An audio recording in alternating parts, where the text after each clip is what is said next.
How are you? Okay, how are you? Good. Good? Everybody good? Roll. Let's go ahead and call the meeting to order, please. Council workshop meeting, Monday, November 2nd, 2020, 6 p.m. Heidrich. Here. Holtzmeyer. Aye. Obermark. Hatke. Here. Pettit. Here. Scornia. Here. Sullentrup. Here. Wessels. Please rise for the Pledge of Allegiance. Pledge allegiance to the flag of the United States of America and to the republic for which it stands, one nation, under God, indivisible, with liberty and justice for all. Will all the committee members answer if they have or have not read the minutes of the meeting dated October 2nd, 2020? Heidrich. Aye. Holtzmeyer. Aye.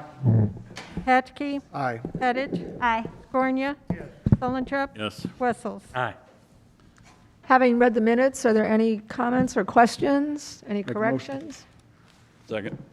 Okay, we have a motion by Holtmeyer, seconded by Sullentrup, to approve the minutes from our last meeting dated October 5, 2020. All those in favor signify by saying aye. Aye. Opposed? By your vote, you approve the minutes. Thank you. Report of department heads, Finance Department, budget amendments. Mary?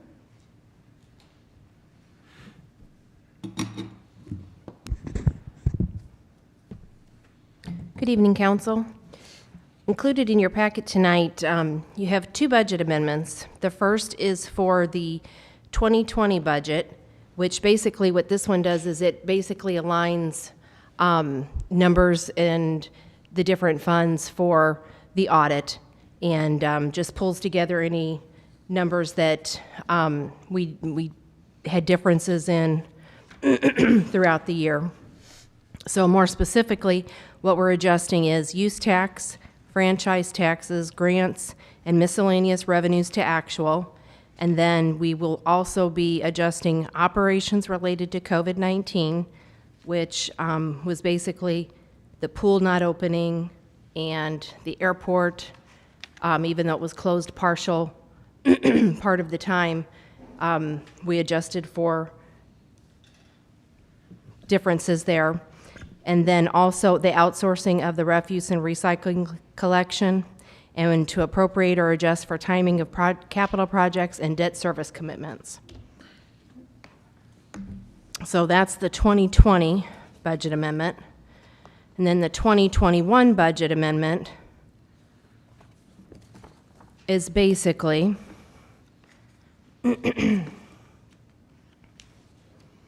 to appropriate or adjust allocations to correct reflections, which includes new grants, capital projects carried over from prior year, and debt service payments. So what finance does is they look at the open purchase order requisitions at the end of the fiscal year, and anything that we thought we were going to go ahead and purchase by September 30th, for whatever reason, there might be for like a piece of equipment didn't come in on time or whatever. So we thought we were going to get those in by September 30th, but then they don't end up coming in. So we end up having to carry that forward. And it was after the budget was prepared. Mm-hmm. So it's tying up those loose ends. Mm-hmm. So that's what the 2021 budget is for. Okay. So I'm happy to answer any specific questions if you have any. Does anyone have any questions? Make motion. You do this every year, kind of, don't you? Yes. Yeah. Second. I think I heard a motion. Okay, so we're going to make a motion to send this on to council, because we have to approve this tonight at the council meeting, okay? We have a motion by Sullentrup, seconded by Holtmeyer, to send this item on to council. All those in favor signify by saying aye. Aye. Opposed? By your vote, you've moved it on. Thank you. Engineering Department, semi-annual groundwater monitoring contract. This is the contract that we go out for to go ahead and take care of, deal with the landfill. There is SCS is the engineering that we've used them for. The contract will provide for these services, like it says, from November this year to May of 2021. I think they do this every 6 months. This proposal is for $22,500. And I talked with the engineering department this afternoon, and basically the last time, they will be due to probably go back out for RFQs for this in 2021. So this is like the 5th year that we've used SCS for this. So unless there's any questions, this is something we have to go ahead and do for the landfill. Are there any questions or comments? We do that forever. Yes. Yep, Yeah, okay. correct. Second. Okay, we have a motion by Patke, seconded by Sullentrup, to send this item on to council. All those in favor signify by saying aye. Aye. Opposed? By your vote, you've moved it on to the next meeting. Thank you. Parks and Recreation and Facilities Maintenance, final pay request, Hot Shot Asphalt for the parking lot paving. Wayne?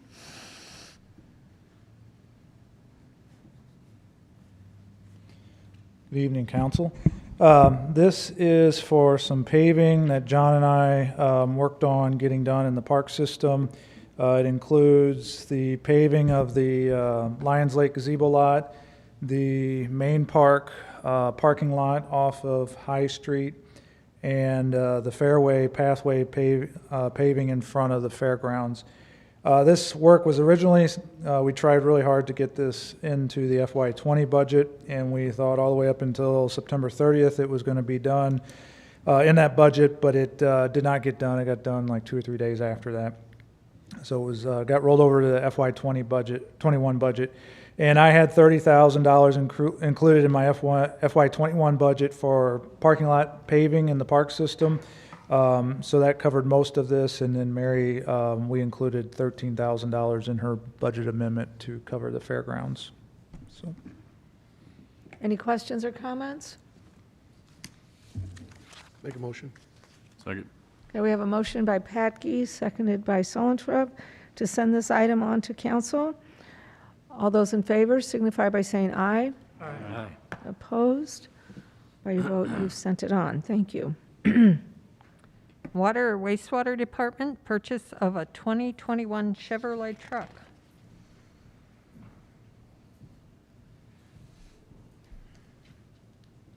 Good evening, everyone. This is the purchase a 21 truck. It's going to be a utility truck. It'll be for my water foreman.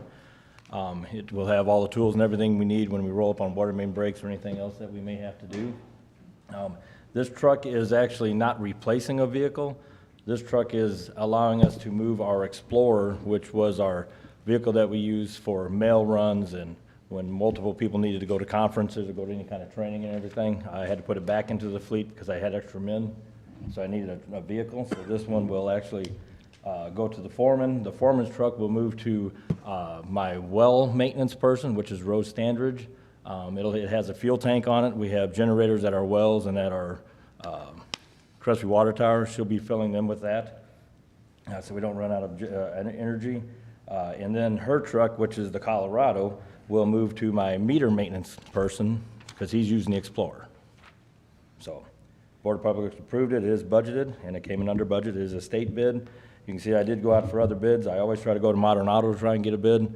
They have a hard time competing with the state bid, which all dealerships do. So just asking for your approval to proceed. Okay, any questions? Kevin, who does the maintenance on your trucks? Modern Auto. Okay. All the maintenance goes to them, so. I think this brings up the subject again of that local opportunity. Here's just slightly over 1%, and we could go with someone local. I think we bring this subject up, but we never talk about it again. I know our council has maybe said, don't open that can of worms, but that's still something I think we need to discuss. I mean, something that, if $505 difference here for Modern Auto, so I think that's just my opinion. We need to look into that. And not Kevin, I'm just saying us as a council, so. Yeah, I mean, it's a double-edged sword. We've talked about it in the past. Yes, would you get other bids that you could go ahead and get? Would somebody be willing to still go ahead and bid if they knew that somebody local had that advantage? And if it is local, what is local? Is that within the city limits? Is it 63090? Is it Franklin County? There's a lot of things you'd have to go ahead and answer to that to be I just want to be sure that, I think that's the reason why you receive the advice that you do from legal counsel, is that The low bid's the low bid's the low bid. Kevin, do you talk directly to a Don Brown Chevrolet rep? Yes, we do. We talked to Don Brown, we talked to Modern Auto, and we talked to Jim Butler. We let them know what we're doing, what's going on. We also let them know that they're going against the state bid. State bids are always the lowest, and they know that when they come in, and they try to do the best they can. And, you know, Modern Auto, they was actually the ones that were low bid for the Colorado when I bought that in 2010, I think. They was able to come down, but, you know, they try, but they just can't get to Okay. it, so. All right. And I think they understand that we do, the city's policy is lowest bid, and, you know, and they also know that they get all the maintenance on it, whether it's warranty, whether it's just standard maintenance, whatever, so. Okay. Okay, so we need a motion to send this on to council. I'll make a motion. Thank you. Do we have Made a motion. Yeah, do we have a second? Okay, we have a motion by Holtmeyer, seconded by Obermark to send this item on to council. All those in favor signify by saying aye. Aye. Opposed? By your vote, you approve sending it on. Thank you. Fire Department, letter from Washington Community Fire Protection District.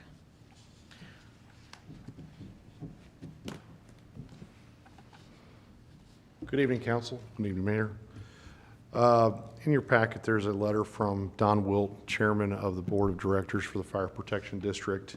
We're working through, the agreement itself are automatically renewed for another 5-year period based on the automatic renewal, and it's been 5 years already since the district has been formed. What the district is asking for is to review the terms of the agreement, terms of the payment to the city. So they're looking at that, they're making a proposal, and we have a meeting scheduled with staff coming up, I believe this week. This Wednesday. Yeah, this Wednesday. Wednesday. So we're meeting this week to discuss it further, but since it was addressed to the council, wanted to make sure you were aware of it. If there's any questions, I'd be more than happy to answer any questions you may have. Yeah, as Tim said, I just wanted to make sure they addressed it to the council members as well, so we wanted to include it within your workshop packet, but we'll be coming back to you with a recommendation on this because you can get down in the weeds pretty quickly with regards to that agreement, and so we want to make sure that we review that and come back with a recommendation. So you don't know yet, when they talk about assisting in the future with big projects, that's what you still need to iron out? What does that mean? That's part of it, yes. Okay. Yeah, and then and then we'll have I think once staff meets together, we can provide a little bit a better picture of what that looks like, so that you have an understanding of what that truly looks like. Does that answer your question? Yeah, it seemed what they were talking, the details they did give seemed fine, but there's that big question mark out there in my mind as to, well, what kind of help are you going to give in future? And to me, I'm kind of the middleman, if you will, in this deal, because I got two sets of bosses, if you will. And the way I see that is the only thing that's amicable to me is a written agreement. So whatever the agreement comes to in the end, it has to be written. So there's at least, they're acknowledging it, the city's acknowledging it, and there's no question for, well, it's a handshake agreement, what have you, there's a physical agreement, written agreement, so that both parties knows what's expected. Any other questions? Any other questions? Thank you. Okay, thank you, Tim. Thank you. Any other department heads? We need to accept that in the minutes or not? No. Okay. Just discussion. Good evening, council members. Have a few items to discuss tonight with you. The first being the Homeless Warming Center. Chief Menefee and myself have been meeting with church groups. We've been meeting with the Franklin County Homeless Task Force, Franklin County Community Resource Board, Franklin County Emergency Management, trying to come up with a solution for homeless overnight stays this winter.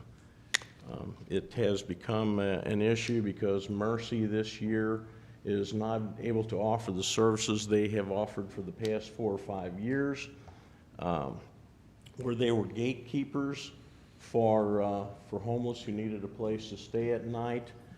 So they, at 10 o'clock, the homeless could show there, they would check them in. check to make sure they were not under the influence, have them sign an agreement, take them to the private dining room, and give them cots, bedding, etc., spend the night, and then in the morning, wake them up and get them a hot meal before, they were sent on their way for the day. And at that point, if they felt they needed, warm place to stay during the day, they could migrate their way to the public library. And the library made accommodations for folks to stay there and stay warm during the day. But with COVID, Mercy is unable to offer that service this year. So we're trying to come up with a solution. And quite frankly, Stephanie Norton, Franklin County Deputy Emergency Management, sits on a lot of volunteer committees with other groups, and basically pointed out if we came up with a solution, we would be basically the first in the state, and would instantly become a best practices, if you will, just because everyone in the state is struggling with this issue with COVID. So we played around with different ideas. We asked church groups if they would be willing to take turns hosting for like a week or two and rotate that out so it wasn't a burden to any one church. We looked at the basement of the auditorium. We looked at the Fairgrounds Administration Building, just looking at different options, and then you get into the struggles of getting volunteers and coordinating volunteers, and you still end up with the COVID issue. The volunteers who are most likely to be able to give you a hand are going to be at the at-risk age group. They're most likely going to be older folks volunteering, and they are going to be the at-risk group. Then you run to that. So we kind of ended up with the idea of just blocking out some hotel rooms so that we knew that when it was cold, we would have some rooms available, and we got a rate on that, so started looking at raising some funds. Franklin County Community Resource Board has agreed to be the funneling agency, if you will, for the funds. They will collect, keep track of, and disperse to the hotel or hotels for those nights of stay. And they also started a GoFundMe site to start raising some funds. We have had 2 churches which have pledged $2,000 each. Other churches have made commitments that yes, they will, but they don't know at this time what the dollar amount is going to be. Mercy is also looking at, with one of their charitable foundations, seeing as how they are not, not able to provide the services this year, with the exception that I must say they will continue to do the gatekeeping for us. So folks can still report there. They will check them out, have them sign the agreement for an overnight stay. If all is well and good, they will issue a voucher, and then the homeless can go to, a hotel and get a night's stay. So they're willing to keep on doing that. And they're also looking at possibly, if one of their foundations can help fund a little money too. Can you remind the council the parameters of what nights or with the temperature, et cetera? Yeah, good point, sorry. The rules that Mercy's been using the past 4 or 5 years are any night that is below 32 degrees or a night that is 40 degrees with precipitation. So if it's raining, snowing, below 40 degrees, at 7 o'clock in the evening, I think basically they're looking at, like the 6 o'clock forecast or whatever for the evening. If it's going to be below those temperatures, that is considered to be a night eligible for a night of stay, is where we're at on that. So basically, to cut right to the quick, the groups were looking, okay, maybe could the city get a little skin in the game, if you will. So what I in turn asked Darren to do was to look at funding. We don't have a line item in the budget for this. So I asked him if he could work towards looking about shuffling some funds around and possibly coming up with to the tune of $500. to help towards this cause for this year. And, you know, we're looking at possibly funding this for, you know, who knows exactly when it's going to start getting cold, but we know historically, obviously, you know, December, January, and February are probably going to be our primary months where we would have to do this. Has the homeless task force, has they thought about trying to get some money out of the CARES Act for this? Good point. I'm glad you did that because, yes, we did check into that. And we did approach the county to see if they would fund, you know, towards that end. And they have denied. Frank County has denied. They don't feel that's a truly COVID-related item. I believe, you know, they look at, there's human issues there besides strictly COVID. So they're We felt it looking- was. We felt it Yeah. was eligible for it. We didn't understand why it wouldn't be, because this is a service that Mercy has provided in the past. And now they're, as a direct relation to COVID, they are not providing it. Sir, you know, the Mercy's not able to provide a service like Darren says to the homeless. So if they're not allowed to do that because of COVID, I think it has something to do with COVID. We did approach the county, and it was denied. So that's why we're right here, and we were asking the churches and the county, or excuse me, the city to kick in towards that as well. Mark, what, do you have any idea, surely they have a record of how many nights per person, you know, how many times did someone need a room last winter? Well, it's interesting how Mercy, glad you asked that, how Mercy keeps track of it. They look at it as nights of stay. They look at it as per person, not per night. Right. Ed, correct me, I think it was 238 nights last year? 256, thank you, Chief. 256? 256 nights of stay. So if you will, they said the highest nights that they had were probably about 8 people. That was the highest occupancy, but they said as a general rule, it was 2, 3, 4 folks a night. And do you have yet, and it may be premature, do you have yet, with this new plan you're trying to put in place, what the cost per night will be? Yes, it's, we essentially had a quote that's roughly $30-some dollars a night. Okay. It was going to be 1,000. It was good. The way it appeared to be the most economical was going to be for a month's rate, you know, for the entire month. If we use the whole month, would be $1,200 a month for a double room. So that's Yeah, what, and so 40 for a double. So based on last year, you're looking at, you're going to need $7,500 roughly. If we were looking like up to 4 doubles, so that'd be $4,800 a month times 3 would be, you know, roughly $15,000 if we use all those nights of stay. That's 109 days, less than a year.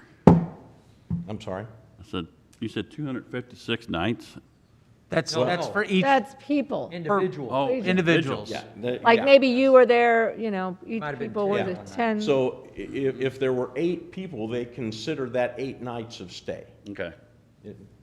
Yeah, it's a little different, but I understand where they're at. They look at the people versus the nights, the people served. So they're looking at, they served 256 people last winter. Mark, has the homeless number gone down or stayed the same or gone up? I'm going to defer to Chief Menifee on that one.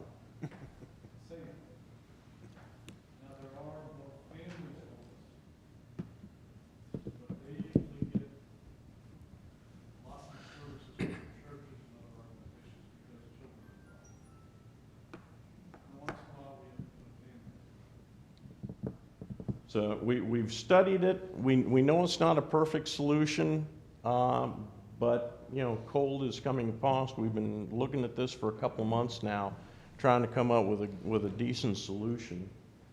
And this appears to be, if you will, the easiest solution to help people from freezing at night. when you come back, if that's what's going to happen, if you're going to come back to us, could I see the breakdown, or could you have a breakdown on what those costs are? I'm not coming up with near that amount of money.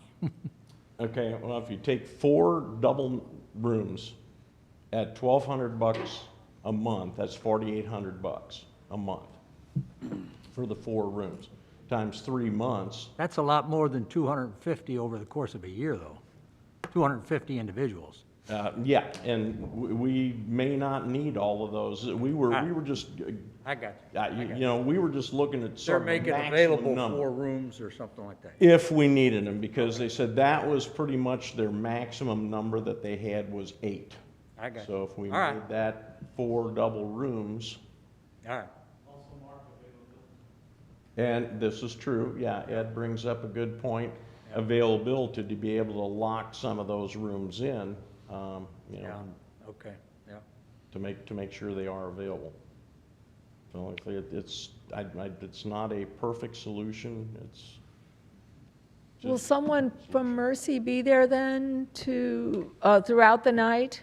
No, so it would be up to the, you know, the motel keepers, if you will. You know, Okay. If there's an issue, they're gonna be calling Okay, police, and they will have to deal with the issue. of course, I doubt. One of our hotels? It could be, you know, we've looked at, you know, obviously we want to go towards the cheapest is what we want to go to, but, you know, mayhaps due to availability, we may need to use a couple of hotels.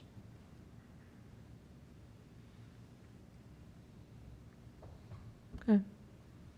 Well, thanks for working on that. Okay, well, it's just something that we needed to plan and make happen, so just wanted to keep you informed, and if Darren can, We can Work look at some that magic. and get back to you at the next council meeting. if Who's gonna feed them? do action. I'm sorry. Who's gonna feed them? Another good point. Mercy would still have a voucher available to feed them in the morning, and also the Clack family McDonald's has stepped forward with some morning meals as well. What happens if it never gets up to 30 degrees?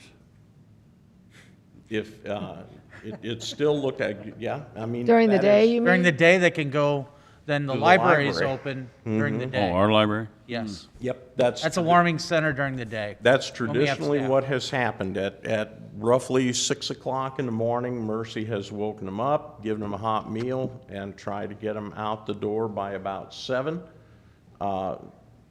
Because, you know, then all their coworkers are coming in and getting meals, et cetera, and need to get going for the day. So then they migrate to the library if necessary. Yep. But that was a point of discussion that we still need, we need to still keep that discipline, if you will. Thank you.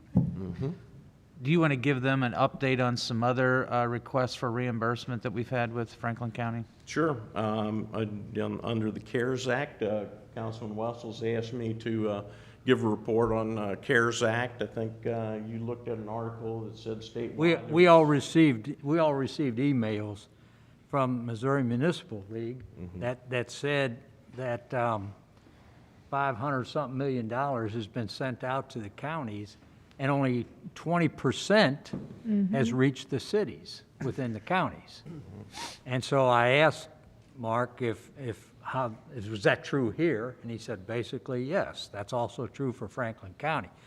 So we've only received about 20% of what was earmarked for us to use during this COVID time. So I asked him, I said, have we asked for more? And I think he's going to tell you now what they've asked for, and indeed they have.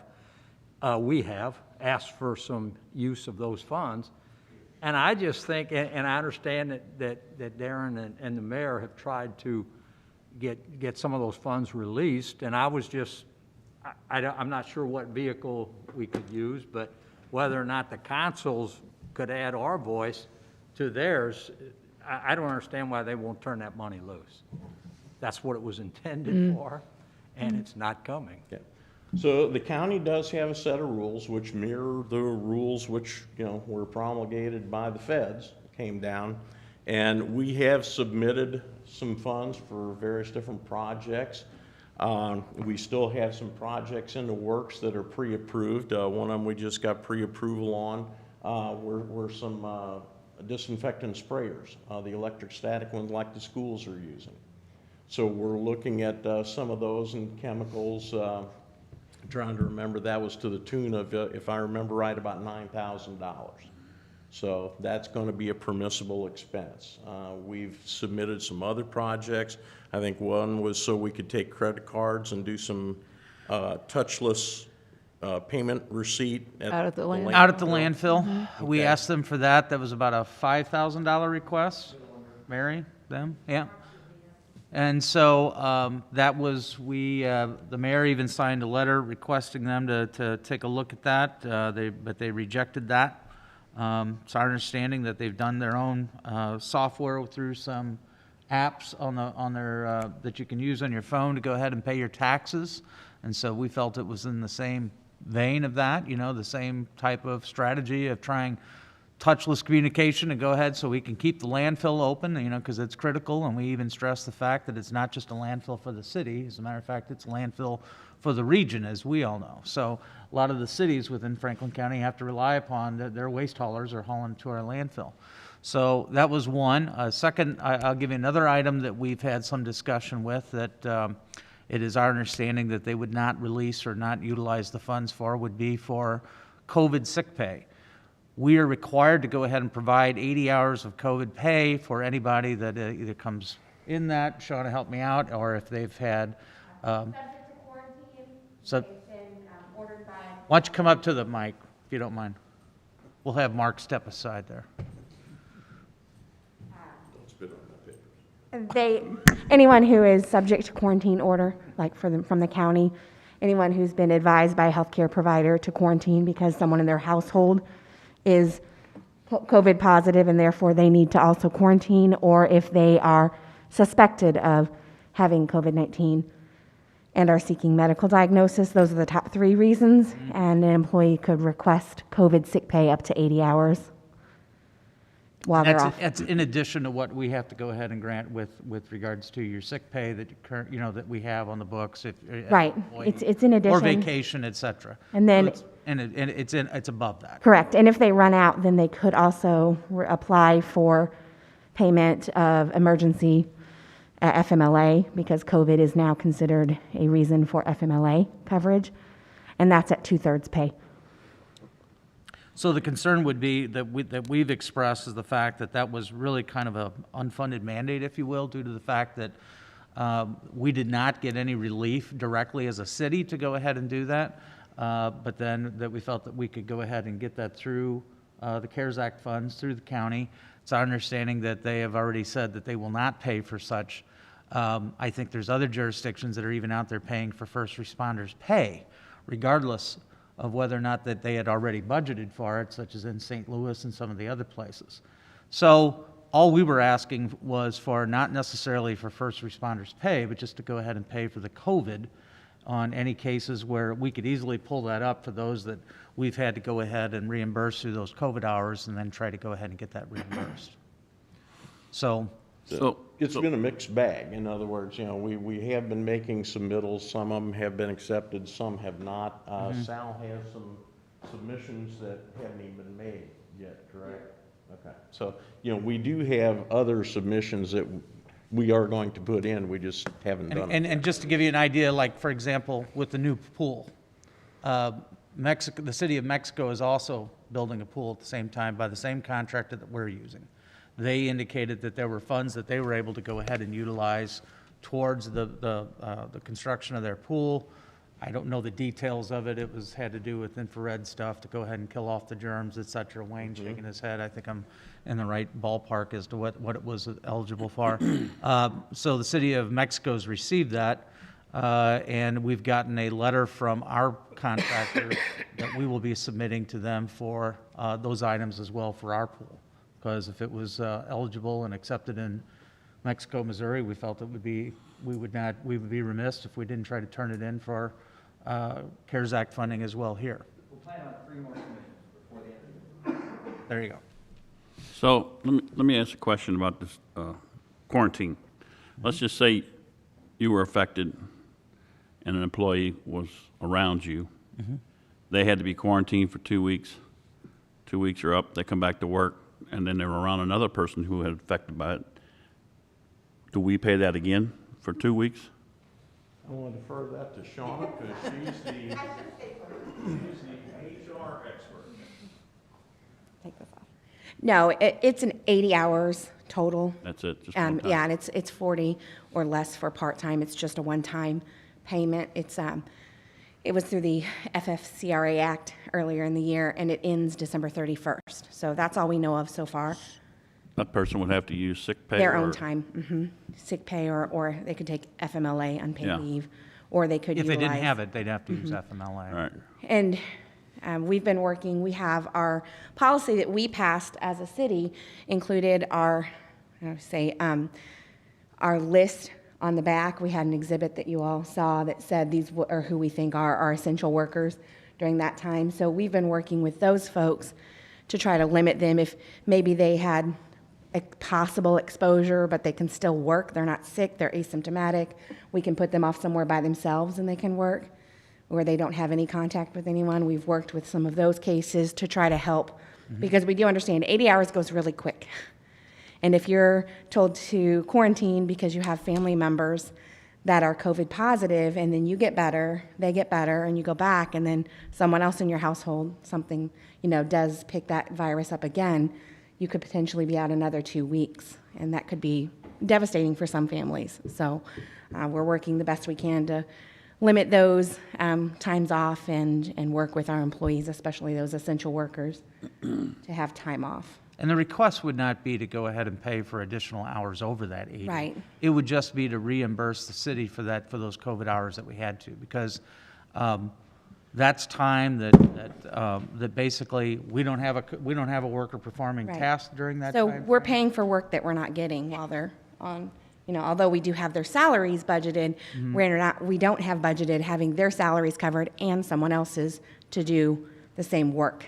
So we're not getting those dollars, those value hours of work. And plus then potentially projects could fall behind, and if we had to outsource that because we were short-staffed, then potentially we could turn that outsourcing. Yeah, we had We this could turn discussion that this in, morning. We could but turn we in an couldn't turn our- outsourced contract Yeah. and possibly get better than we would if we just had to go ahead and request the reimbursement of our own hours for our own people. And I understand that this pass-through, it must be used by the end of December. Correct. Right. So we're coming up on the end of that time. That's correct. That's what I'm saying, and it sounds like if Sal's got some submissions and so forth, get those, whatever we can do to get them to turn, I don't understand. The first time we had requested, for example, when we requested reimbursement for the landfill, we were told that there's no appeal process, and we felt that that the mayor could go ahead at minimum and send a letter to the commission requesting them to take another look at it.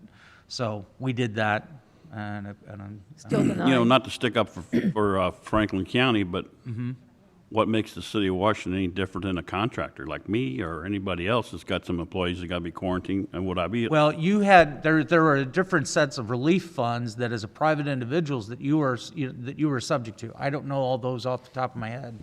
Sal may be able to remember some of those that he's helped with industries, but they had the opportunities to go ahead and do that. So if you're a private employer, you have tax breaks that you can go ahead and take advantage of to pay for those costs, et cetera. What we're saying is we don't have that as a public entity, other than what we get from the CARES Act through the county.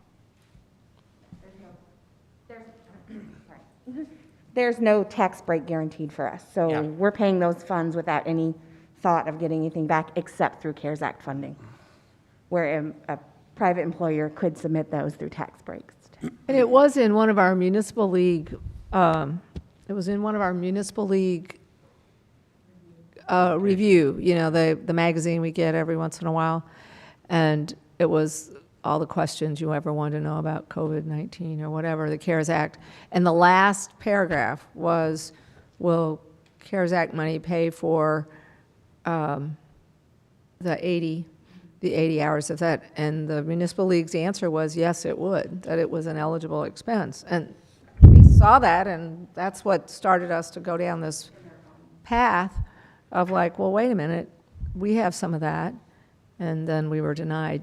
I think So- it's up to each county. Well, the Wanna county, interpret that. the county is consistent with that with their employees right now. The 80-hour scenario, they're consistent with that. So it'd be one thing to know if they're getting their, excuse me, CARES Act money for their reimbursement, you know, for the Franklin County themselves, because they're doing the same thing for their workers. They've got a few of them that have been out and they get their 80 hours. Are they getting reimbursed? You know, a few months ago, I could see this. To Mark's point, you know, you can't just give the money out from the front end and there's nothing left. But we're getting down to 2 months left, and it's got to go somewhere. That's right. And then, you know, what I thought Steve was going to say is what makes Washington better than any other town in the county. But it almost needs to be like a deadline to submit, and then it's got to be, you know, just like transportation money is done every year. You know, that here's the budget for every year. It's got to be given out. If you just keep saying no, and December 31st comes, what happens to the money then? Well, the thought is that they're going to give it back. Well, I was going to say, when the money was first allocated, Tim Brinker explicitly said, we plan to send some of this back. I'm looking at the quote now. We are looking forward to it being too much money and sending some of it back, which is absurd when our municipalities have expenditures that are eligible that could be reimbursed. I was just curious if there was a plan, a timeline that said, hey, after this time, I Start have giving not it out heard of or anything. anything beyond December 31st. All we can do is what we know. Is there anything that we can do to add to what you, I don't know. That's why I said, is there any vehicle for us as a council? It sounds like, you know, our administrator and our mayor are doing what they can. Is there anything that? I've scratched my head wondering the same thing, Mark. I don't know what that would be. I know other cities have also, you know, I've been in contact with other city administrators questioning some of the same things. So I don't know if it's all the cities, you know, would sit there and request it. Maybe that there was a concern that, you know, like Jeff said, maybe they'd run out of the money too fast, too early. And now that we know that we still have, I don't know how much they've got over there, 10 or 11 million. Updated it today saying they've spent $1.7 million That's out of 12? out of 12 point. Correct. 12.1. So I don't imagine that there would be as much with regards to at least COVID pay with all those cities that had to go ahead and provide that, for example. I don't know that that would make a huge dent in that, even that dollar amount that's left over. Definitely wouldn't Never know hurt. until everybody looked into It it. would not hurt if somebody wanted to send an email to Tim Brinker, Todd Bowen, and Ben Henson. I mean, it's not going to hurt anything. No? No. When you say a request is denied, is it permanently denied, or is it just kind of like on hold? There's no other place to appeal to. I don't, if Well, I'm there just is, I'd saying, like to know. Say we sent in for, you know, compensation. Is there anything saying that, you know, December 15th, they could just kind of work down the list and start paying off some of those that we've been applied for? We don't even. We've not been privy to that information, if that's how they're going to look at it. Well, they had said there was no appeal process. Yeah, at Well, first they then- said there was no appeal process, and the only thing that we decided was like, well, I was like, there's always an appeal. Right. And so we just chose to try to get the mayor to go ahead and send a letter to them and see what their response would be. It was the same. Yeah, unfortunately, it was the same. Okay, you good? Thank you. Okay, thank you. And then lastly, what I have is to discuss the Christmas parade. Be coming up after Thanksgiving, so we've been kicking it around internally. We don't view the Christmas parade any differently than other large-scale event that occurs downtown or any other leased portion of the city, if you will. You know, you still have large crowds, you still have, even though they're outside, they're on the street, you still have people standing shoulder to shoulder. You have crowds gathering around Santa Claus, you have, which is a good thing, Santa Claus, but then you have crowds, you know, gathering around to watch the tree getting, you know, turned on. Turn on the lights. You know, I guess basically what I wanted to, you know, just advise you, we're still looking at, and we'll still look at the numbers week to week and see if the community spread diminishes, but, you know, that's just essentially wanted to, you know, let you know we don't view that as different than any other large-scale event. Our mass gathering. Our mass gathering, thank you. Okay, any questions? Okay, No? Thank you, Mark. Is there anyone else who would like to address the council? Tony?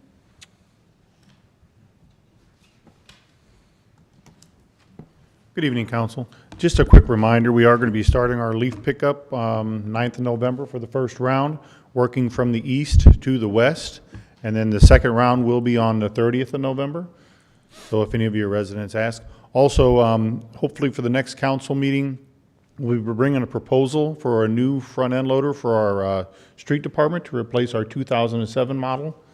We budgeted $175,000. We got a low bid for $288,000, and we had a $56,000 trade-in on the old one, so it'll be about $132,000. So we'll come in well under budget. So hopefully for next meeting. Okay, All right. thank you. Any Hey, questions Tony. of Tony? We got a mechanic out there in your department, don't we? I'm sorry? Mechanic? We do have a mechanic. I see a lot of charges from like Fabic working on this equipment at the, We brought this up today in the meeting. Our mechanic is out on COVID time. And am I able to take those bills from Caterpillar and get reimbursed for them? There you go, let's send them to the county. well, I mean, not just the last couple of weeks, but it seems like, Yeah. what does he do besides work on stuff out there? Some of it's a little more, I don't want to say out of his league, but it's pretty major work. We had an issue just today with the Challenger. I don't have a mechanic there to work on it, so, and they have to have special equipment for loading nitrogen in the spring, so some of it's just a little bit above his grade. All right, All right, anything else for Tony? thank you. Okay, thank you, Tony. Is there anyone else?